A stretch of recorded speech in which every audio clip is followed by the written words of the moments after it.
Last 24 இயர்ஸோட market data எடுத்து ஒரு ரிப்போர்ட் ரெடி பண்ணியிருக்கோம். 27th செப்டம்பர்ல இருந்து till now 5 month கம்ப்ளீட் ஆயிருக்கு.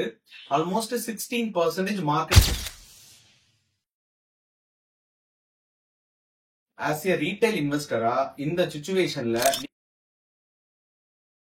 மார்க்கெட் எவ்ரி கரெக்ஷன்ஸ்க்கு அப்புறம் இதுவரைக்குமே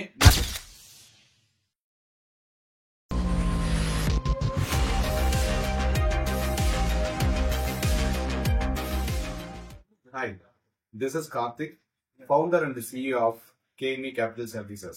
இன்னைக்கு பார்க்க போற ரிப்போர்ட் லாஸ்ட் 24 இயர்ஸோட market corrections and recovery report. Last 24 இயர்ஸோட மார்க்கெட் டேட்டாவை எடுத்து ஒரு ரிப்போர்ட் ரெடி பண்ணியிருக்கோம். வாங்க பார்க்கலாம். இந்த டேட்டாவை பாருங்க.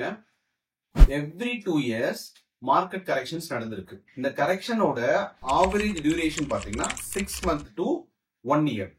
இதுவே ரெக்கவர் டைம் பாத்தீங்கன்னா 1 year to 2 years நடந்திருக்கு. Average recover time. இந்த டேட்டாவில் ஆவரேஜ் கரெக்ஷன் பாத்தீங்கன்னா 30%. பட் இதுவே ஆவரேஜ் ரெக்கவரி பர்சன்டேஜ் 106%. ஸோ பெரிய டிஃபரெண்ட் கரெக்ஷன்ஸ்க்கும் ரெக்கவரிக்கும் இருக்கு. இப்ப கரண்ட் சினாரியோ வந்துருவோம்.